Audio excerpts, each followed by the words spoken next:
co-op at Wentworth is unlike any other program in that we require our students to do 2 full semester length co-ops before they graduate. So all students graduate with at least 8 months of co-op experience, but they can actually graduate with up to a year. So we even allow them to do an optional co-op, and that sets them up for tremendous success when they leave the institution.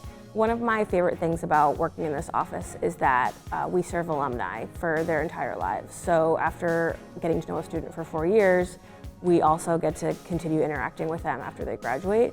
If we find that a student or a group of students is looking for a particular type of programming, we're going to jump on it. So we try not to keep ourselves in a box, but our hallmark things are the co-op and career fair and those advising appointments. Searching for a job is hard, it's challenging, and it's a lot of work.